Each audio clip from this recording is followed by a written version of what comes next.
Hello and welcome to this Serial Geek TV episode commentary for The Absorbing Man, an episode of the Mighty Thor produced by Grant Ray Lawrence Animation and the Marvel Comics Group. So, this video may surprise a few of you. Yes, this is the beginning of me covering yet another decade of animation. As I've talked about on this channel before, in the early 1980s, aside from buying comic books, I was exposed to the 1966 Marvel cartoons on TV, specifically on the Saturday morning show The Wide Awake Club. Even back then, as a kid, I knew that I was looking at panels from comic books manipulated to move from time to time. Now, some ridicule these cartoons for their limited production value, but I always found them to be wonderful because when all is said and done, specifically here, we're looking at the artwork of the legendary Jack Kirby, and I could look at his artwork all day long, even when inked by Vince Colletta, but that's a conversation for another time. And the thing that people often forget about these cartoons is that the writing was, for the most part, the same as what had appeared in the comic books, and those stories, many of them are considered classics. Now, I'm not going to go into the history of the cartoons and how all these productions came to be, because that deserves a video all to itself. First and foremost, I adore these cartoons. The Mighty Thor being my favourite, with the Incredible Hulk being a close second, very close. And so here we are, talking about an episode of The Mighty Thor, or should that be episodes, as these were originally broadcast as 3 5-minute segments titled The Absorbing Man, In My Hands This Hammer, and Vengeance of the Thunder God. A way to eliminate the mightiest of Odin's defenders, my accursed half-brother Thor. I realised that for a generation of people, the actor Tom Hiddleston is Loki, and I get that. At the peak of the Marvel Cinematic Universe, he was integral to many things that happened, as well as having a wonderful screen presence. But this is the Loki I grew up with, the cunning, vicious, vengeful god voiced to utter perfection by Len Carlson. Len Carlson was voicing cartoon characters well into the 1980s, Herc in Jason the Wheeled Warriors, Big Boss in Cops, and, if I recall correctly, Senator Kelly in the 1992 X-Men cartoon, so well into the 1990s. We both know, Doctor, how close you are to a certain thunder god. And that's actually something I should talk about, the voice cast for this specific series. Sadly, over the years it was not all that well documented as to which actors voiced which characters. Thankfully, these cartoons have a loyal fan base that has, over the years, uncovered so much information that it has to be seen to be believed. With regards to this particular episode, we have Jack Craley as Donald Blake and Thor. I mean, where to start? For me, Craley's voice is Thor. Even to this day, whenever I pick up a Thor comic book, old or new, I always hear that voice in my head. For the longest time, we fans had mistakenly thought the actor Chris Wiggins had voiced Donald Blake and Thor, but just find a clip from an advert of Jack Craley and you'll hear those perfect vocal tones. The man was an actor, and he brought great nobility to the part of Thor. Also, Vita Linda as Jane Foster, another voice I adore. Granted, Jane is very much the damsel in distress in this series, but Vita's performance brings with it such warmth and a strength. And as I mentioned, we have Len Carlson as Loki, Tom Harvey as the Absorbing Man. I'll talk more about the voice and the character when we get to him, and Bernard Cowan as the narrator. I'll try not to go too much off tangent here, but growing up as a fan of Marvel Comics in the early to mid 80s was a wonderful time. As I was digesting these cartoons, I was also buying the US comics and also the Marvel UK weekly comics, one of which was Secret Wars, as the limited series was not sold with the usual comics, it being a limited series and all. And so Marvel UK broke the issues up, featured backup strips, and produced a weekly comic book. If you've never read the original Secret Wars, it's the very definition of epic and probably one of the greatest crossovers of all time. As a kid, I loved it for the obvious reasons, bringing all of these heroes and villains together, and the lineup of villains was one for the ages.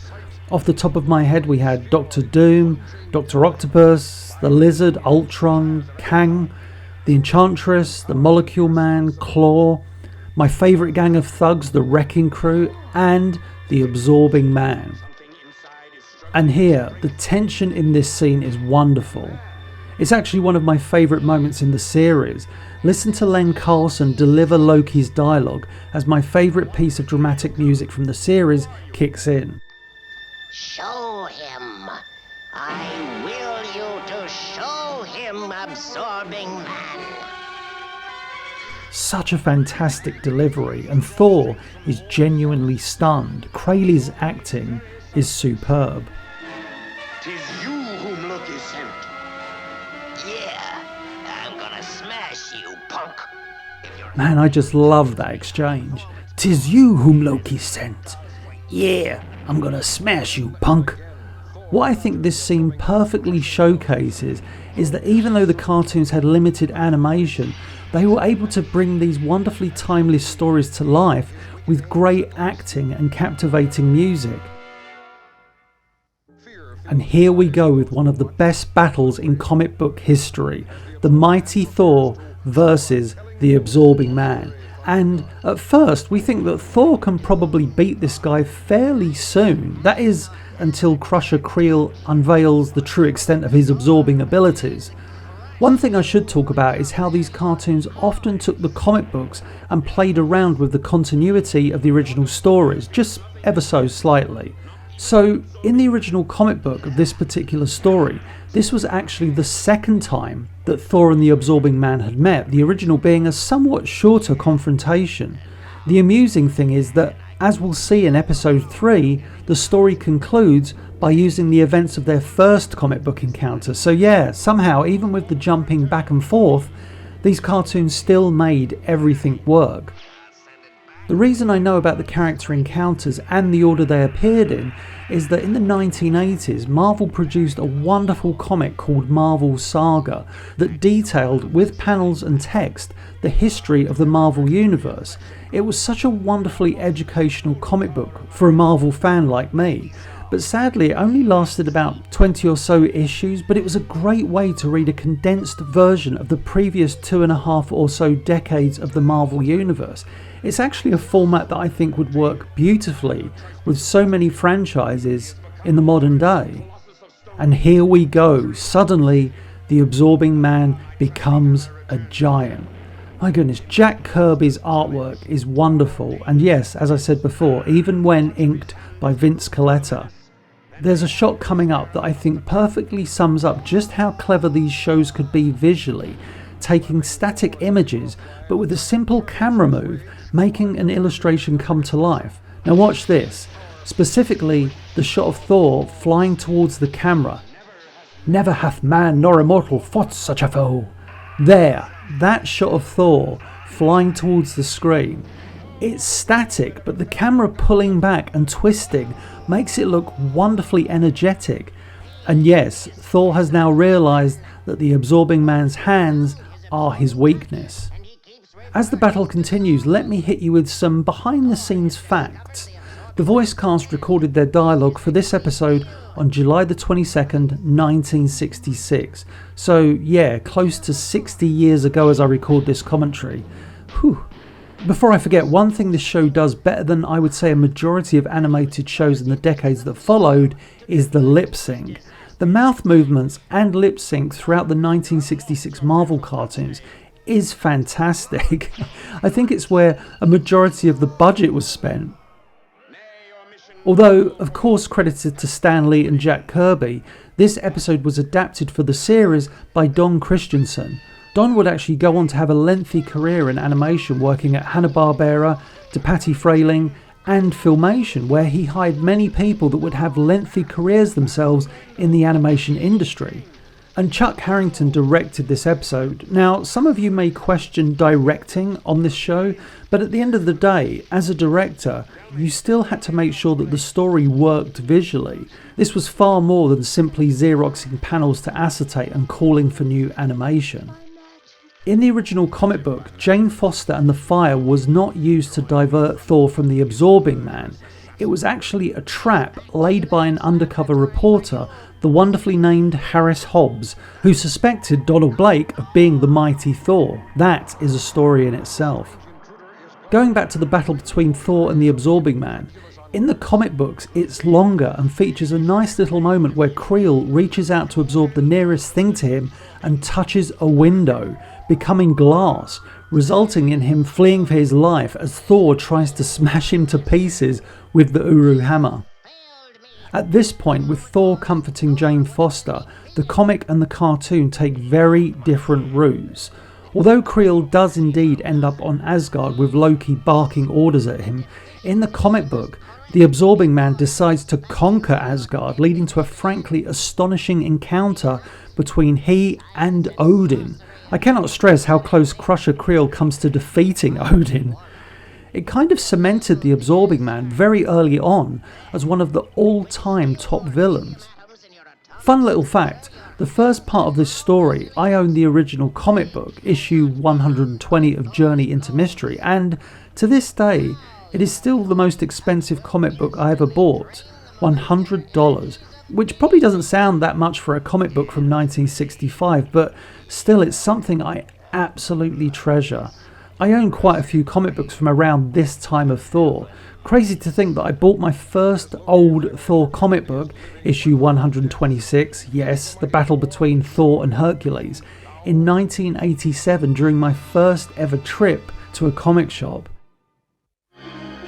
Gently, Thor carries the injured Jane Foster to her home.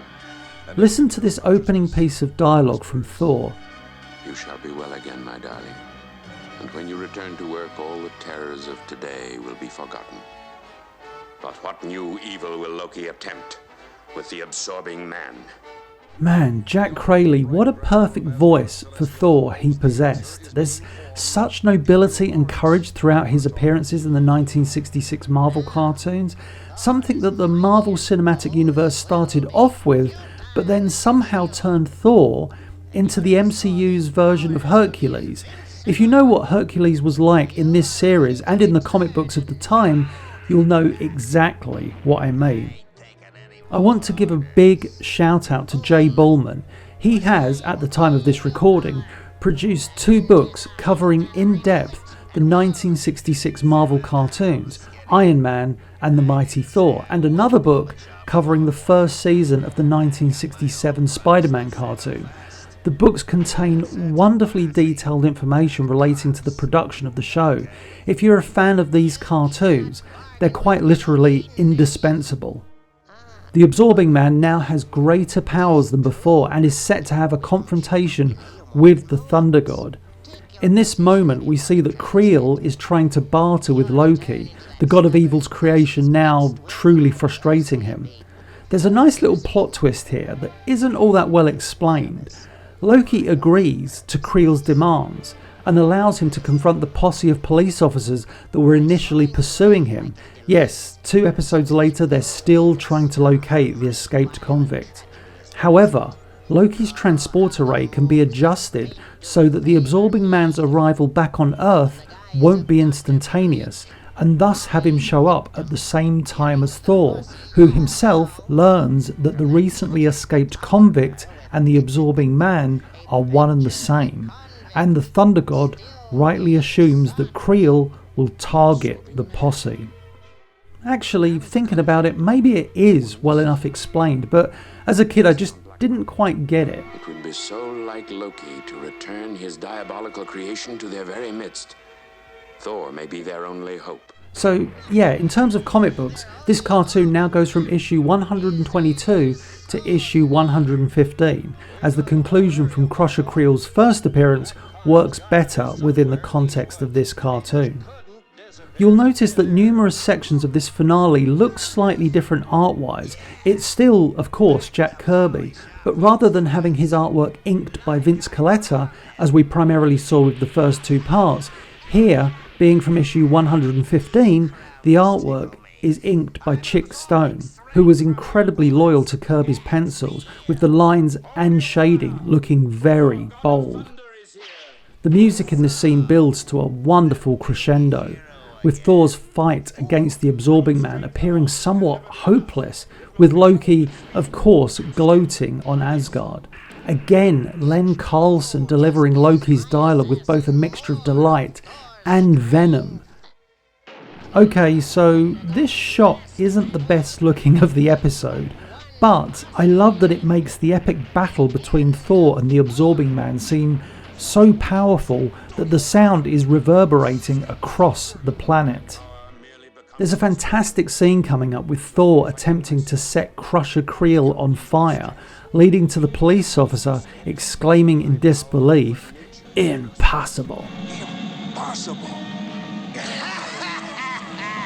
And now Creel resembles the Human Torch, well, at least the way Jack Kirby illustrated him. We now get a fantastic moment with Creel utilising the full potential of his absorbing abilities, absorbing the strength of the entire planet Earth. Wonderfully absurd, but I love how he is illustrated, now appearing as a variety of the Earth's elements. We also get a brief shot where we can see him becoming a giant again, just awesome. I must end this mockery of nature now. What? Hey, slow down. Loki here delivers the exposition to save time on animating such an amazing scene in which Thor flies at cyclotronic speeds to transmute the very elements themselves, or something like that, transforming the Absorbing Man into a cloud of lighter than air gas, helium.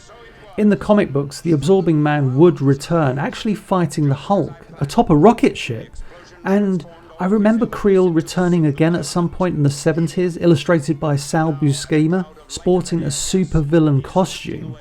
Thankfully, that costume didn't last too long, and he was back in his trusted purple pants soon enough. The episode reaches its conclusion with Donald Blake and Jane Foster having a brief exchange. In the original script, Blake states that whilst Jane was in recovery, he performed an experiment with helium. Very cute. In summary, I love this episode. Loki is in fine, devilish form, Thor is the hero we love, and the Absorbing Man proves to be a fantastic villain in his very first TV appearance. And that's the end of this commentary. I hope you enjoyed it. If you did, please be sure to like, share and subscribe, and I'll catch you on the next one.